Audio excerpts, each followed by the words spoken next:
socializing has really changed in this time period. And I think that a lot of us expect it to go back to the way it was. And I say that in two ways. One, going back to the way it was for us as adults. We expect our kids to socialize similarly to the way we did. And I also think that we expect our kids to socialize similarly to the way that they did prior to the pandemic. So we have to reimagine it and really let go of what socializing might look like and put our arms around what it is looking like and what it might in the future. Welcome to Tilt Parenting, a podcast featuring interviews and conversations aimed at inspiring, informing, and supporting parents raising differently wired kids. I'm your host, Debbie Reber, and today I'm talking with neurodivergent educator Sam Young about a topic I have not covered on the podcast before, and that is our neurodivergent kids' social lives. The world has changed so much in the past few years, including in no small way how our kids relate to other kids. Honestly, I get a pang of nostalgia when I think about how I used to form friendships when I was younger in a more analog world, but I can also feel excitement about the many possibilities that have opened up for kids like ours to find their communities thanks to the technology they're growing up with. So in this episode, Sam is going to talk with us about what a meaningful and healthy social life might look like for our differently wired kids and how we can support them in the process.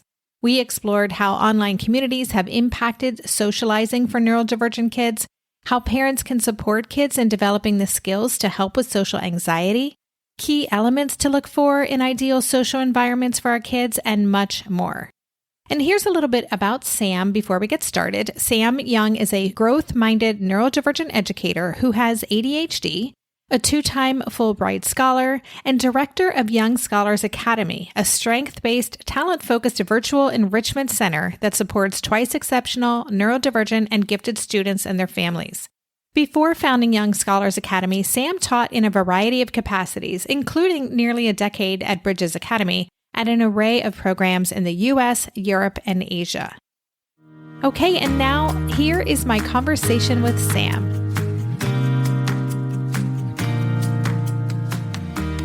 Hey, Sam, welcome to the podcast. Hey, Debbie, thank you so much for having me. I'm psyched to be here.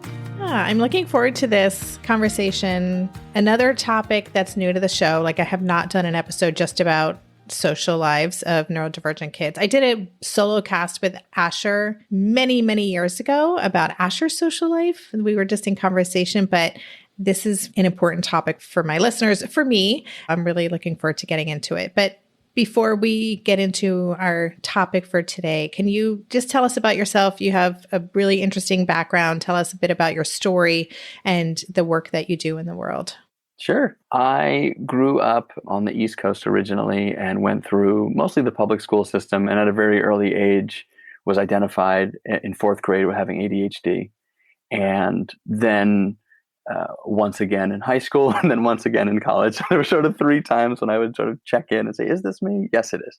And during my educational journey, I really discovered that, learning differently was exciting, rewarding, but mostly challenging. And that's mostly what I focused on, unfortunately, because so much of the system is focused on deficits and struggles and things like that. And a lot of the times I would really kind of stew in that place. And it wasn't until I got older and really committed myself to education and progressive education that I discovered all the strengths that I had as a result of some of these things. So I went on this kind of strengths-based journey. In short, I worked at Bridges Academy for almost a decade. I went to the Bridges Graduate School, had two really cool opportunities to do some Fulbright scholarships looking at education in China, Mongolia, and France.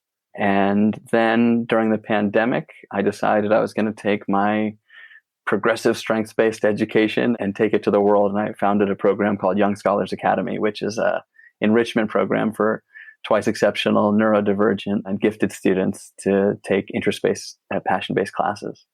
First of all, that's such an interesting background. And another time, probably not on this show, I want to hear more about your experiences in China, Mongolia, and France. That sounds super interesting. As I was preparing for this interview, I connected the fact that your last name is Young and that your school is the Young Scholars Academy. I was like, well, that worked out so well for you that your last name was Young. So it took me a while, but I finally pieced it together. I think a lot of people don't realize that. And I didn't realize this. So of course, yes, this is my last name, right? Young. And I thought, Young Scholars Academy is this perfect name. I created the LLC, started the business, and then I went online. And of course, Davidson has Young Scholars program, and it's like this massive, reputable program. And my first couple emails that I'm getting from like new clients, hey, are you connected? And I was like, I didn't even know that was a thing. In hindsight, maybe it wasn't the move, but I thought it was so cute with my name, so I did it. It is. It works. It totally works. I would love if you could tell us a little bit more about Young Scholars Academy. It's something that you created because of needs that you saw weren't being met, and I'm sure it's going to be of interest to my listeners. So can you tell us a little bit about how that works and who specifically it's for? Yeah, absolutely. The idea behind Young Scholars Academy is really like saving education through strengths-based and interest-based learning. So a lot of students like my younger self are steeped in that space of going to school, being told, where they're struggling, or just seeing where they're struggling. Like for me, it was reading.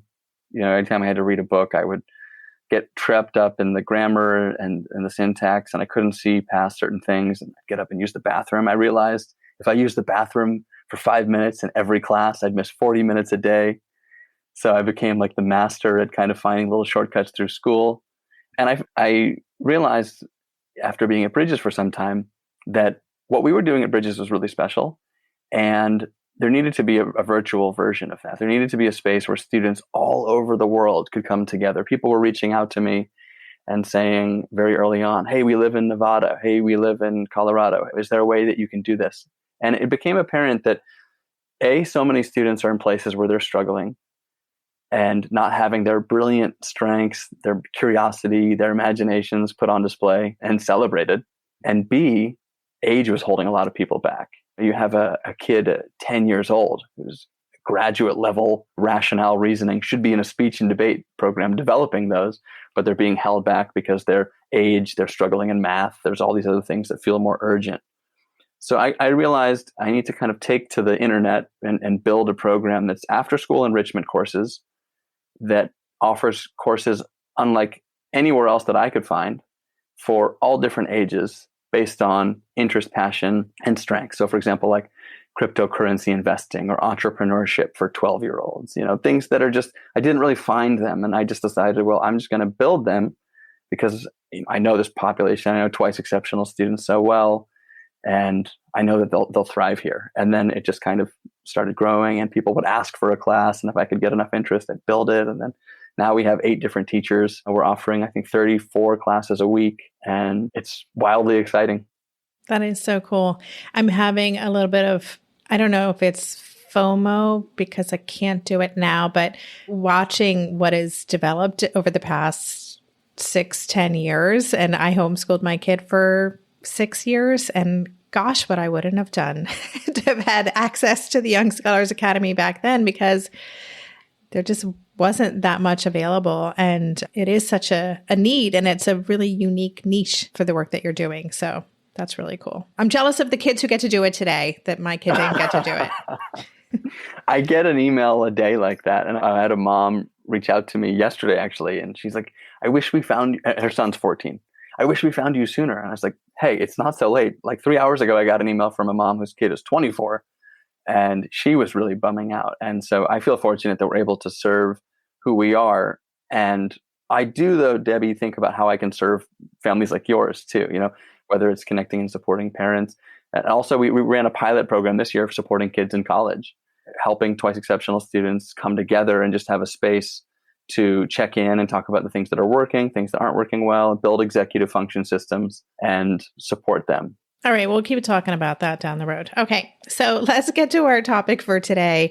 We had a great conversation towards the end of 2022, and we're talking about what we could get into dialogue about. And one of the things we landed on was this idea of reimagining the social lives of our kids. And that really jumped out at me because of so many reasons. I hear so much from parents about concerns about their kids' social life or lack of a social life. We know that COVID has really complicated things, especially for neurodivergent kids. The language that you use jumped out at me, reimagine socializing. I'd like to know how you define reimagining socializing. What are we talking about here? I say reimagining because a lot of the times the deep work starts with us adults, right? Whether you're a parent, a mentor, etc. A lot of the time, we have certain expectations. Sir Ken Robinson once said, like, we've all had an education and we all have an opinion about one, right? And the same is true with socializing. We sort of expect things to go, even if they were imperfect, the way that they went for us. And a lot of the time, that's just not the case. As you mentioned, times are changing. We've just dealt with we're dealing with, arguably, a once in a century pandemic, which has stirred things up, to say the least. It's changed the way in which we experience in public groups, the way we go out, and it's caused a lot of introspection, and it's caused parents really to get a lot of firsthand data, right? I used to joke with some families that I spend more time with your kid than you do, because a lot of families are passing in breakfast, getting off to school, and then quickly catching up in the evening, and then it's off to bed. And socializing has really changed in this time period. And I think that a lot of us expect it to go back to the way it was. And I say that in two ways. One, going back to the way it was for us as adults. We expect our kids to socialize similarly to the way we did. And I also think that we expect our kids to socialize similarly to the way that they did prior to the pandemic. So we have to reimagine it and really let go of what socializing might look like and put our arms around what it is looking like and what it might in the future. So, of course, the thing that comes to mind is tech, right?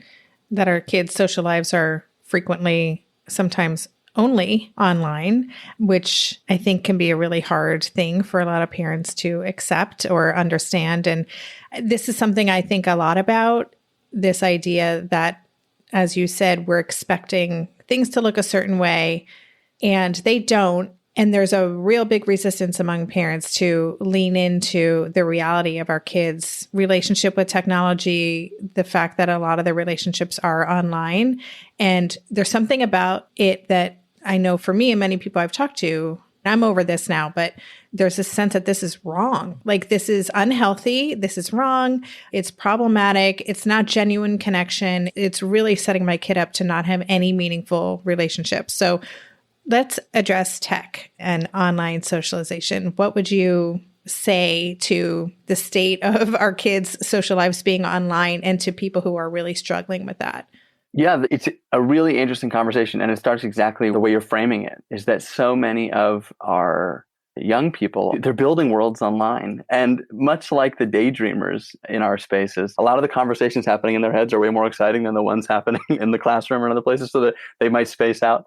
The same is true with the internet. And of course, we have to be careful, right? Like my generation, I'm a millennial.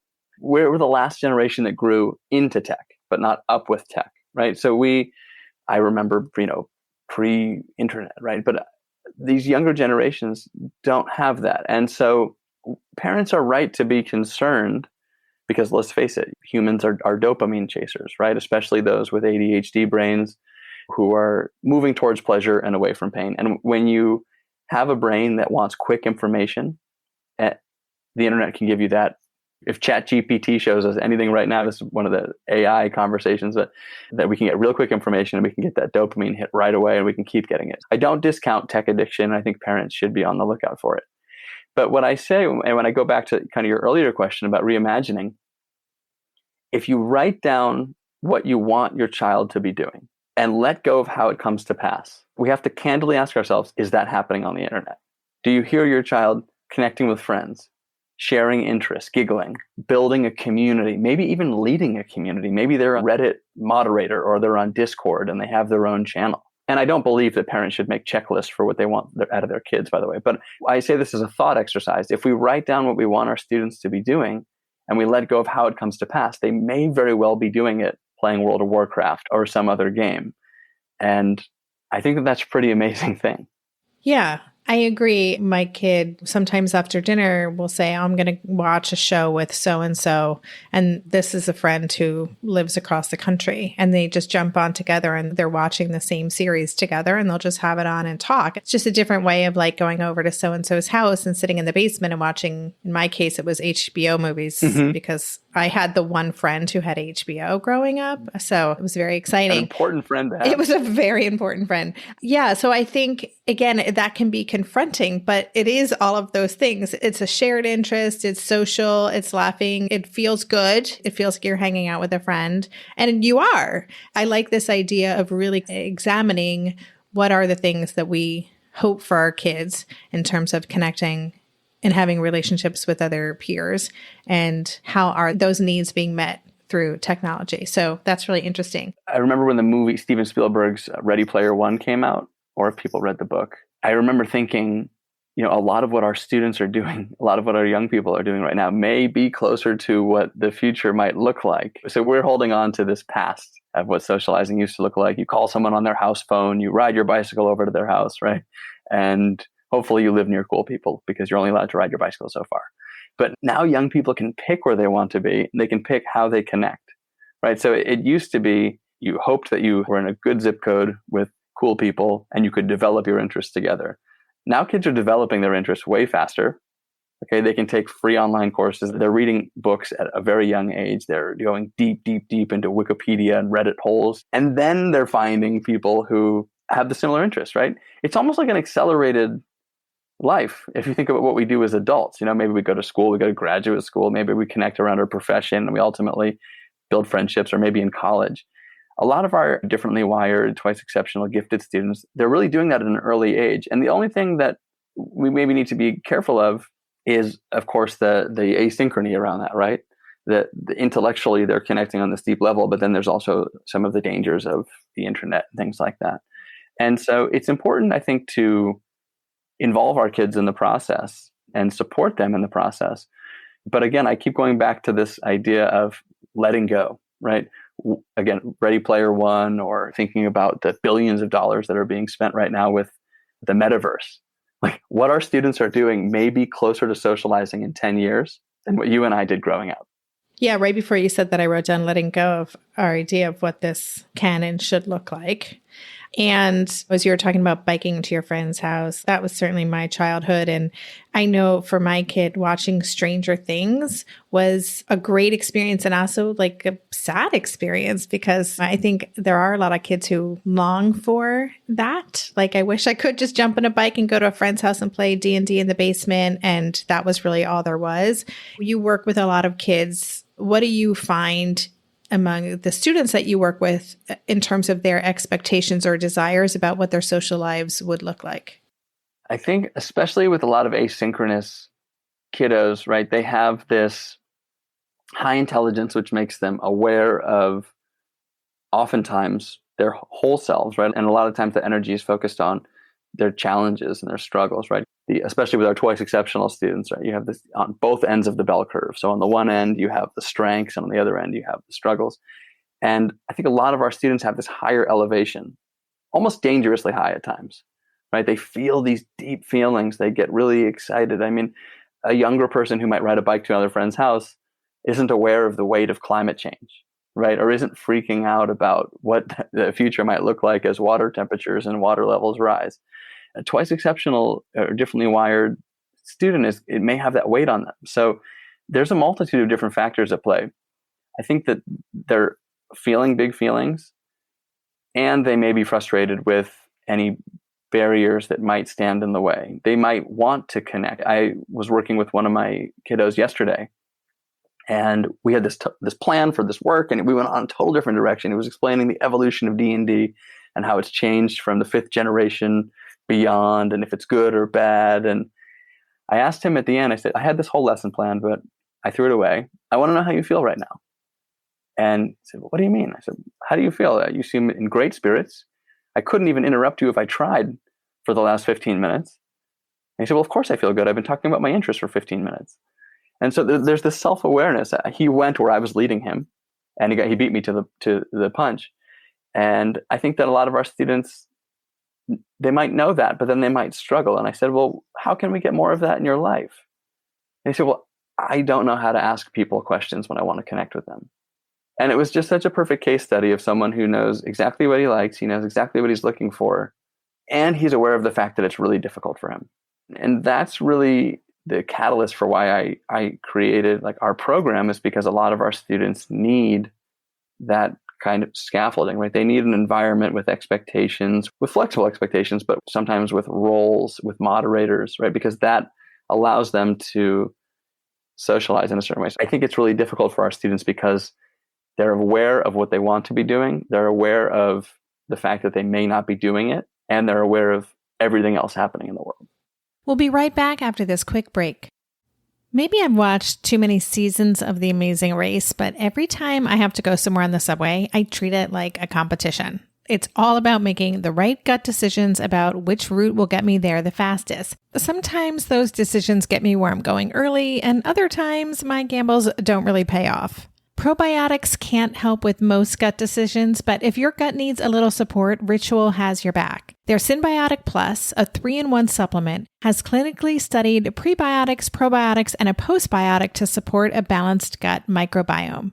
I've been using Synbiotic Plus for about 6 months now, and it's become a core part of my morning routine. I take the mini capsule every morning while making my way through my inbox, whether I'm at home or I'm on the road, because it doesn't need to be refrigerated. And the capsule itself is delayed released, which helps it survive the harsh conditions of the upper GI tract for delivery to the colon. And that's exactly where we want it to go. Ritual invested in a study modeling the human colon, which showed that Synbiotic Plus significantly increased microbial diversity and the growth of beneficial bacteria.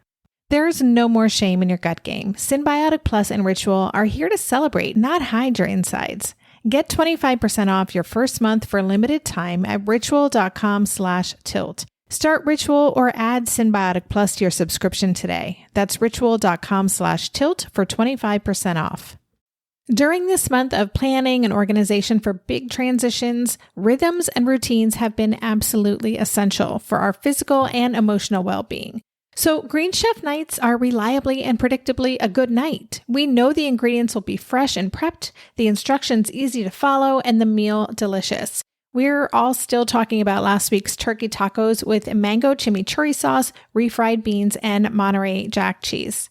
Green Chef contributes to a healthy lifestyle with easy and delicious menus like fresh seasonal salads and grain bowls. And with over 80 weekly meal and market options, plus rotating options to suit a variety of lifestyles, whether Mediterranean, plant-based, calorie-smart, keto, protein-packed, gluten-free, there are always plenty of options to choose from. Whatever you select, you'll get farm-fresh ingredients, organic whole fruits and veggies, and premium proteins, all delivered straight to your door. I love those 4 words. Straight to my door. Oh, and one more thing I love about Green Chef, they have an app, which means it's easy to manage meal preferences and delivery from your phone if you want to. And I, for one, want to. I am in that mode where I'm making the most of little moments like waiting in line at the pharmacy or for the F train to pull into the station to tackle all of those to-dos. So the convenience of an app is key for me. Green Chef has a special offer for Tilt listeners. Go to greenchef.com/tilt50 and use code TILT50 to get 50% off plus 20% off your next 2 months. That's 50% off plus 20% off your next 2 months when you use the code TILT50 at greenchef.com/tilt50. I know so many of our kids have social anxiety. I know that a lot of our neurodivergent kids may have already felt really behind socially because of the asynchronicity, because of just not connecting with peers because their interests were so different, or they're just in a different plane than a lot of their same age peers. And so then as a result of COVID, those lost years really in some ways, I think, and what I've observed has really created additional challenges for differently wired kids when it comes to their social lives. And so what you said, they know what they want, they're aware of it, they have their interests, but that anxiety piece or that, but how do I do this? That's the piece that I see as being the most challenging, especially for these kids. So you mentioned that scaffolding, and that's one of the reasons why you created Young Scholars. Do you have other ideas in terms of how parents or adults in these kids' lives can support them in building those skills? Once you find those people online and you connect,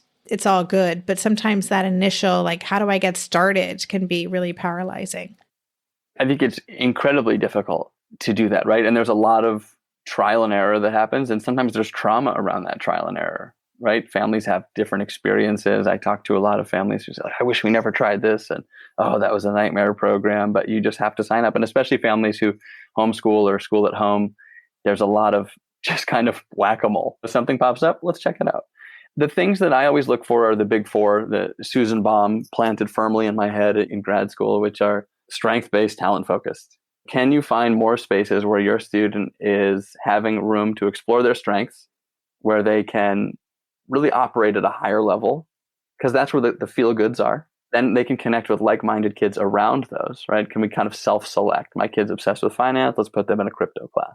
And then can we develop their talents, right? Let's do something that's authentic. Let's do something that's real world. This isn't just a busy fill out a worksheet class. This is, hey, I want to see what your portfolio is going to look like at the end of a month. And I want you to justify why you're buying these projects and so forth. The reality is that a lot of our students have these deep-seated interests, and those asynchronies make it hard for them to connect with other people. So when we're looking for a program, like the quirkier, the better. If we see the rhetoric, the language jives with the description of how we see our students, and someone else is using the same language and they're focusing on what our students do and do well or what they're curious about, and also validating the things that we're concerned about, I think those are really good signs. Some of the key elements, definitely having mentors. I always say the X and the Y axis. I'm really big on this idea that our students need to look over and around and see that there are kids just like them. And then they need to look up and see that there are adults who care for them and are also just like them. And I really feel like when you have both of those kind of vertices, you have at least the foundations for success. We can connect with peers and we can look up at someone who's been there, done that, and can help us kind of level up, if you will. Yeah, I like that. Over, around, and up. And that's something I hear from a lot of parents too, is mentorship is something I think a lot of us want for our kids. It can be tricky to find the right mentor. We were able to find one who's a former teacher that Asha really connected with, who it's actually worked out better now because they can spend all their time together online, virtually, but talking just about what Ash wants to talk about instead of trying to cram it into the beginning or end of class. And I like this idea of competency. That makes so much sense that if a child is in an environment where they feel really confident and they're in their zone of genius, they're inherently going to feel better about themselves and they'll be able to better show up for any anxiety or any other kind of unease that they might have about a social situation. So that's a really interesting reframe. I'm really curious to know your thoughts on social skills groups. This is something that many of us with differently wired kids get steered in. My kid has been in 3, and the key takeaway was, I think Asher was 8, and Asher learned how to compliment someone. I'm like, well, that's kind of a cool thing to know how to do. But I definitely have some thoughts about social skills groups in terms of what are we doing with them? What are our goals for them? And are they approaching neurodivergence in a respectful way? That's a whole other episode, but I would love to know your thoughts on social skills groups and their efficacy. You and I are very much aligned here. Social skills groups are often well-intended and can give great little formulas, great little tips and tricks and hacks and things that do help. But for the most part, I think that they come from a deficit space. So a lot of the times, social skills groups are trying to, I think that a lot of times they're in the business of fixing, right? And I think that's a dangerous space to be. And full disclosure, by the way, one of our earliest classes was a strengths-based social skills group. But it was not coming from a negative place. It was saying, I want each student to set goals. We're going to explore a bunch of different articles and look at how we can do some different tips. And I'd curated some different things, and there's some really good stuff in there. Understanding little formulas and things. Can I do like a 1, 2, 3 question follow-up, right? Little things like that can be helpful. But what I found is that for the most part, social skills groups can be challenging and often have unintended negative consequences. And that really the best thing that we can do is, again, empower our students. So put them in spaces where we maybe curate an environment like a class like I was talking about, or maybe like a social group that's virtual or in person, but that isn't necessarily teaching students to socialize a certain way, but is more setting them up to do something that they're interested in, and then scaffolding things like wait time, asking questions, listening deeply, listening intently, kind of baking those things in as they use something they like, rather than being in a space where the environment is like, I'm here because I've been messing up. I'm here because I don't do a good job. That's the inherent assumption that I think permeates social groups and makes them pretty difficult and downright harmful at times. Yeah, I mean, I would say there's definitely something incredible about a neurodivergent kid finally being in a space with their people that can be really empowering. And just to feel like, okay, I'm not alone here. Other people get me. I can talk about my obsessive interest ad nauseum, and this person's right there with me, or maybe we're speaking the same language. And so I think that can be really a positive thing. And yeah, I like this idea of coming to this from a strengths-based approach as opposed to deficit-based. And I guess that really is what some of the social skills groups are. You have a problem, you don't know how to do this, here's a script, here's a formula, and this is what you do. When really what we want our kids to do is understand themselves, right? To understand who they are, how they feel in certain situations, how to best navigate to reach the goals that they have for any kind of engagement. Yeah, and again, I think that some of the things are helpful, right? If we want our students to be able to articulate when they're struggling, we want them to be able to communicate effectively and understand when an environment's appropriate for a certain comment, or maybe it's better to do it differently. Those are no doubt important skills. It's just the kind of overall ethos of, is this a space where I'm in because I've messed up? And that can be harmful. So again, I go back to this idea of this like kind of warm light that students gravitate to. I always say, like, don't be afraid to curate. Create an environment where your student is empowered, even if it doesn't feel like the socializing that you might envision. Can we put them in a place where they feel good, they're with other kids, they're doing things that are exciting, and they have an assigned role? Like, one of the best examples, I say, maybe give up on the social skills group and try Dungeons and Dragons, right? Like, try a place where your kid can be an avatar and can express themselves through the perspective of an avatar, stretching their creativity, building empathy for other characters, problem solving, having to respond to stimuli as they come up. You can't always plan what someone's going to do, and it comes down to the roll of the die. That's a fun way to work on some of these skills, if that's an interest, right? Maybe speech and debate, maybe a programming or robotics challenge class, something that's stimulating intellectually. And then we can kind of say, now, hold on, so-and-so didn't finish. And how do we even know when they're done anyway?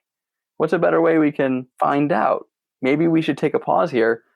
Do we pass something around? Does everyone have like a little image that they put up? Do we do like 3 fingers? How do you know when someone's done talking?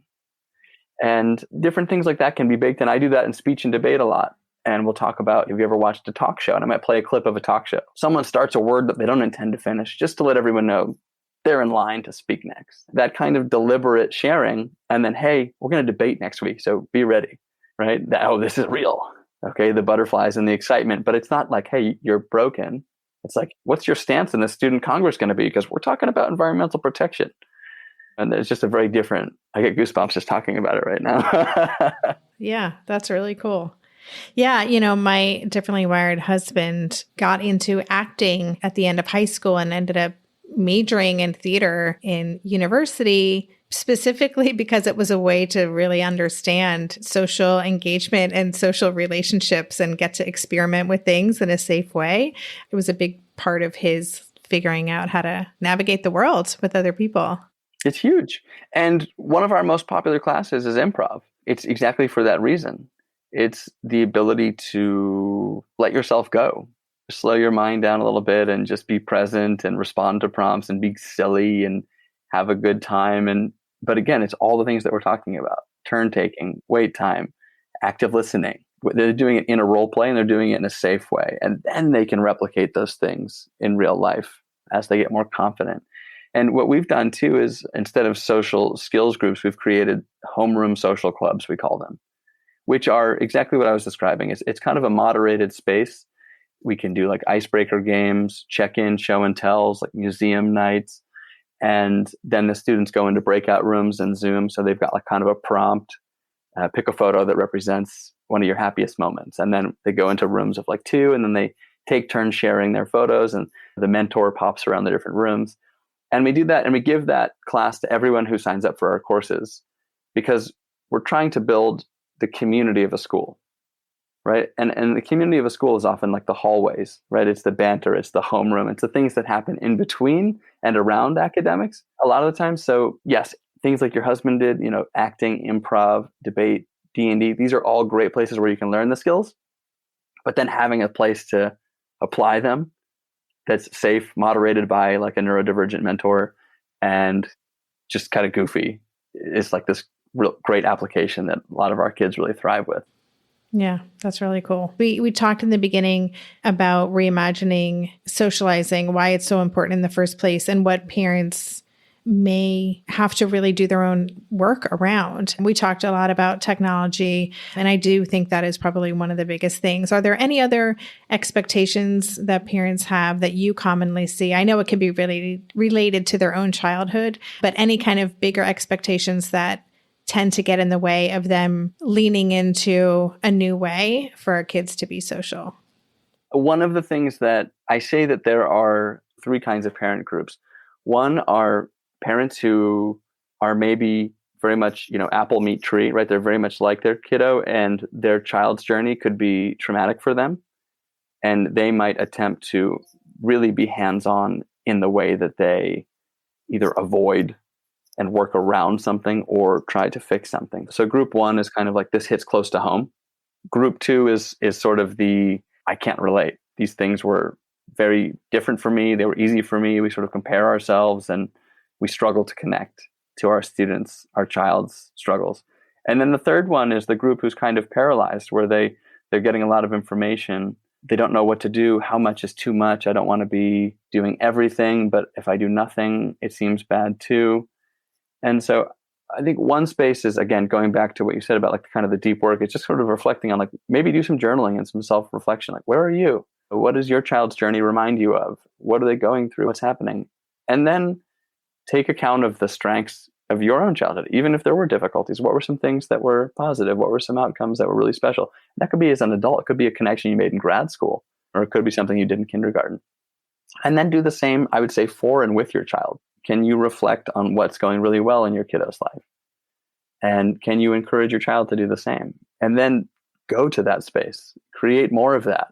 If it's that math class is causing panic attacks every day and your kid's only going to school so they can stick around for robotics after school, I don't think it's terrible if we let go of math for a bit, because they're probably learning more math in robotics and making connections, and maybe they're important in robotics. Maybe they're a team leader or a programmer or something. So I think a big part of it is, kind of like checking in with who you are, inventorying what's gone on, looking at your strengths and past accomplishments, having your child inventory their strengths and successes, and just building more of that in their lives, and maybe in yours too, if that's a bonus that could come out of that kind of reflection. Yeah, that's great. We'll be right back after this quick break. Hey there, it's Debbie. I love making this show and sharing conversations about how to support our awesome neurodivergent kids. I've seen how even one little insight from an interview can spark a big shift in daily life. But I know that raising complex kids can be messy and lonely. And just when we think we figured it out, something comes up that boots us right back to feeling overwhelmed and stuck. That's why I've poured everything into creating a way for parents like us navigating complex parenting journeys to join together and chart a path that feels positive, hopeful, and doable. It's the brand new Differently Wired Club experience. In the club, you'll get personal support from me and other seasoned parent coaches, 6 live calls every month where you can connect and get your personal questions answered, the opportunity to learn directly from authors and experts like I have on this show, monthly themes for getting specific and tactical, an exclusive private podcast feed, and the best, most generous community of parents. Seriously, these folks show up for themselves and each other, and that right there is really everything, because it's a daily reminder that we're not alone. Our kids aren't broken, and we have totally got this. The recently rebooted Differently Wired Club is on a brand new platform with its very own iOS and Android app. It is such a great space. However you learn, whatever your style, no matter the ages, genders, and neurodivergent profile of your children, the Differently Wired Club can help you cultivate the positive shifts you're hoping for. Join us today by going to tiltparenting.com/club. That's tiltparenting.com/club. I hope to see you on the inside. Are you overwhelmed by the things that get in the way of you doing what you want to do? Are you looking for ways to simplify life to better align with your values? Do you want to create space in your schedule so you have room for more of the good stuff? Play, joy, relationships, gratitude, and more? If you answered yes to any of these questions, I invite you to check out Edit Your Life, a podcast to help you edit the unnecessary from your life so you have more room to enjoy the awesome. Through episodes with me, Christine Coe, and a range of super smart, compassionate, and thoughtful guests, You'll come away with big picture insights and practical ways to declutter your home, schedule, and mental space without getting bogged down by perfection. I have always believed that small moments and actions matter tremendously. My goal is to help you find agency and space in your life through doable baby steps that will leave you feeling accomplished instead of overwhelmed. Check out Edit Your Life wherever you enjoy your podcasts. I'm wondering about kids who themselves, maybe the parents are really not having their own baggage be a part of this equation, but the child themselves feels like, I don't have any friends. Maybe my sibling is super popular and has lots of friends. But how can parents support a kid who is feeling like, I don't have anybody. I've never had a good friend. I don't get invited to someone's house. Like they're really starting to feel badly about themselves. It's really impacting their self-confidence and self-worth. Yeah, that's a really difficult one. I mean, I'm a huge proponent just for everyone for therapy. I always say like there's two kinds of people in the world, those who are in therapy and those who should be. So I think therapy is huge. And having a strengths-based therapist as well, having someone who really prescribes to positive psychology. But a lot of that does come from finding places where can we have more successes, right? Even if it's the most simple little ones, having little wins each day and trying to find more space where someone can feel important. We all want to feel important. And a lot of our students have these really negative self-talk tracks because of their experiences, because of their neurology, because complications of medicines. I've struggled my life with different stimulants and things that are supposed to help with my ADHD, but give me depression or anxiety. So kind of being aware of where a child is also in terms of their development. Are they going through puberty? That's really complicated in general. And then add everything else on top of that. There's so much going on and our kids are so beautifully complex. But it's important that we can hold up a light. And I'm not talking about like toxic positivity. I think there's a danger to like not having space to talk about like negative struggles and things like that. But just a space where our students can see that they matter, that they're important, that they're making a difference. And it might be so far removed from anything you can imagine. It might be getting an internship or volunteering at like an animal shelter, like cleaning up after dogs because dogs make sense to me. Or just volunteering somewhere and being important. Just going to a place that feels good so that it's indisputable that they matter and they're doing big things and that they're making a difference and that the world's a better place because they're here. And then when that confidence comes about, and again, sometimes it has to be assigned.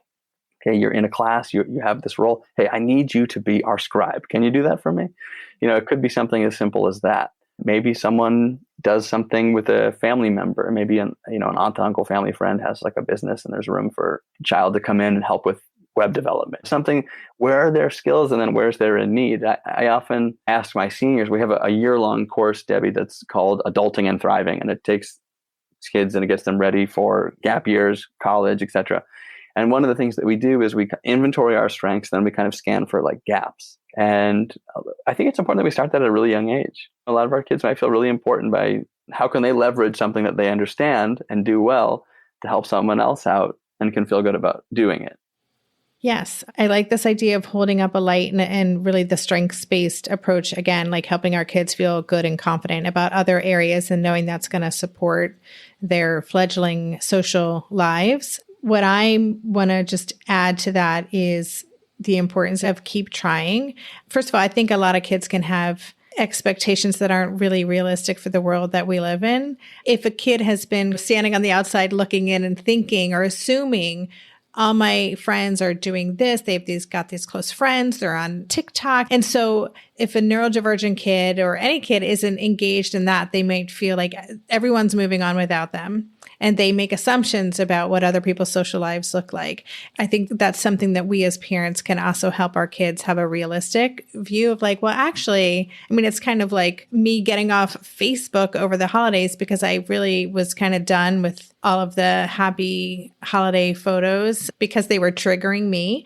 And I was like, I'm looking at something and it's not really a reality anyway. And I think our kids can do that with other teens. They can feel like everyone else has something that I don't have. So I think it can be important to help our kids have a realistic view of what their social life might look like, to keep putting themselves out there and also pointing out little wins. When we notice Well, you have a really nice relationship with this person. I heard the way you were talking to them or the way you were doing art together. That's so cool. You're actually such a really good friend. It's really great that you're giving people the chance to get to know you. And I think there are lots of little ways that we can point out bright spots and little wins that they may not notice because they're not the big thing. They're not biking to a friend's house and playing D&D in the basement. It's like this little moment, but those little moments matter and they can really add up to build a kid's esteem. Absolutely. I think that's so important. And that's largely what I mean when I say inventorying the strengths and the accomplishments. And these kids are growing up with, and in a time when exactly what you said with like the Facebook example, like we're seeing the curated version of someone's life. And that's really difficult. I struggle with that a great deal. Humans do naturally often compare themselves to others. And I think it's really helpful when we can hold up a mirror to our kids and say, hey, it's kind of you versus you, and look how far you've come. Look at the things that we were talking about a year ago, a month ago, and look how magnificent you are. Now look how much you've blossomed, and look how much more road you have ahead of you and how much more space there is to grow. And so these are great things to do, inventory our victories and remind ourselves like how incredible we are, because so many of our kids are really service-minded. Like they really do want to serve, they want to help, they want to connect, and they get down when they feel like they're not doing enough or the problems are so big. And you're so right. I think it's so important that we do that as adults. I need that reminder. Like I'm going to go forth today and keep that. And it's important that we help our students do it all the time. Yeah, that's great. Before we say goodbye, for parents who are listening who are concerned about their kids' social life or maybe lack of a social life, we've shared lots of good food for thought and things to think about. And certainly that enrichment piece and finding the like-minded groups is so important.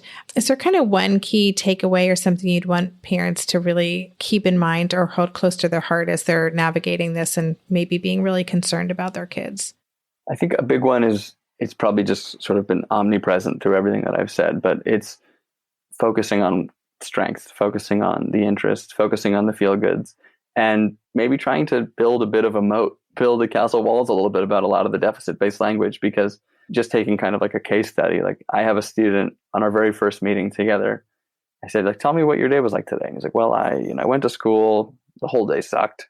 And then I met with a ed therapist who was helping me work on things that I suck at. And then now I'm here with you.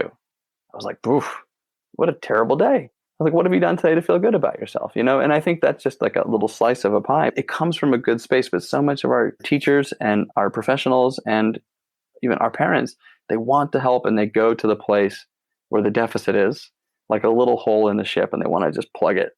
And I think the most important thing that we can do is say, okay, there's that little leak going on over there. We're going to get to that, but let's focus on propelling the ship forward. Let's focus on setting our sail out and filling it full of wind and cruising off into the sunset. And we'll just keep a mindful eye that there's a little pinhole leak over there. And if we focus on the stuff that really propels us and really kind of keep some of the negative stuff at bay, not ignore it, but focus on the feel goods, I think that we can help our students develop that positive affect and feel better about themselves so that they can do all the great things that they're destined to do.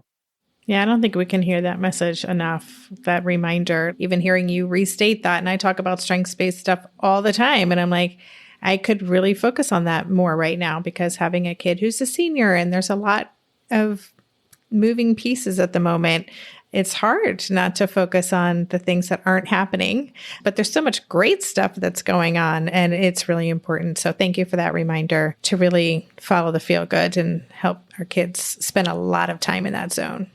And I think it dovetails perfectly to what you said, which is stop comparing as much. I think senior year is the perfect example. This adulting and thriving class that I have fills up every year with a wait list typically, because so many parents are so freaked out about, my kids got this off the charts IQ, but they're falling apart. And where are they going to go to school next year? What are they going to do? And not on the same timeline as your friends' kids who are maybe going to go off and do the same thing that everyone else does. They're probably going to do amazing things, but it might not be for a couple of years. It might not be right now. And it's definitely not going to be the way that you think. So let's just focus on the stuff that really matters. And when we let go of that, when we look at like our expectations of kids and our expectations of society, like we want people with deep-seated passions, big feelings, and like expert level commitment, right? But then we're like worried that they're not doing everything at a moderate level. It's like, well, hold on one second. Like, we're celebrating the champions, the people with, like, Joseph Renzulli, one of my favorite quotes in all of psychology is, no one cared about Picasso's ability to do math or Einstein's ability to paint. Why are schools so obsessed with having everyone do a little bit of everything? And I think it's the same with our children's journeys. Try to stop comparing them to everyone else. Easier said than done. And try to focus on what they do well and develop that space. Thank you for saying exactly what I needed to hear today, Sam. I appreciate that. Before we go, can you share where people can learn more about your work, learn more about Young Scholar Academy, and anywhere else on social that you're engaging? Yeah, so the best place would be our website, youngscholarsacademy.org. We have live courses that run every 8 weeks or so. And so we're kicking off courses every semester. And then I'm also on Facebook at YSA Enrichment and Instagram at young_scholars_academy. Awesome. Listeners, I'll have links to all of that, all the places where you can connect with Sam and Young Scholars Academy, as well as the other little things we mentioned here and there. Ready Player One, Joseph Renzulli, all of those things will be in the show notes page. Sam, thank you. This has been super interesting conversation. I think we got through most of my questions and more. So I really appreciate everything you shared today. Thank you. Thank you, Debbie. And I can't remember if I shared with you, I have a little summary of this talk with 10 different tips for socializing. So if I haven't given you that to share with your listeners, I'd be happy to do that now, and we can make sure people get it. Yeah, that would be great. We'll definitely do that. Thank you. Thanks for having me. This was awesome. You've been listening to the Tilt Parenting Podcast. To go deeper into this episode, visit the extensive show notes page. For every episode, there's a dedicated page on my website with links to all the resources mentioned, a full transcript, and a podcast player with key takeaways marked so you can easily go back and re-listen to the sections you're most interested in. Just go to tiltparenting.com/podcast and select this episode. The Tilt Parenting Podcast is hosted by me, Debbie Reber, author of the book Differently Wired and the founder of Tilt Parenting. This episode was edited by Andrea Curtis Amasquita, and show notes were put together by myself, Andrea, and Lindsay McFadden. If you get a lot out of this podcast and want to help cover the cost of its production, please consider joining my Patreon campaign. On Patreon, you can sign up to make a small monthly contribution, as little as $2 a month, and it's super easy to sign up. Just go to patreon.com/tiltparenting to learn more, or click on the Patreon link on any show notes page. To follow Tilt Parenting on social media, go to @tiltparenting on Instagram and Twitter, and on Facebook. Lastly, please help this podcast stay visible and easily found by the listeners who need it by subscribing and leaving a rating or a review on Apple Podcasts or wherever you listen to podcasts. Thank you so much. And that's all for this week. Stay safe, stay well, and take good care. And for more information about this podcast or any of the resources that Tilt offers, visit tiltparenting.com.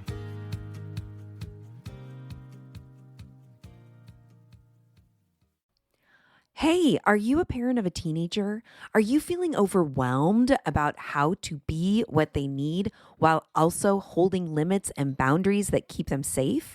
Are you tired of conversations that negate how messy this season of parenting is? Well, I've got you. My name is Casey O'Rourke. I am a positive discipline trainer, parent coach, and the host of the Joyful Courage podcast. Every week, I come to you with an interview digging into tough topics with experts I trust and solo shows that go deep into the personal growth and mindset needed to raise teens in a way that grows them into confident, capable young people. I am not afraid of getting real about the intersection of conscious parenting and the teen years, while also bringing in vulnerability, humor, and lightness. I'm walking the path with you and honored to serve. Listen to Joyful Courage on Apple Podcasts, Spotify, or wherever you consume podcasts.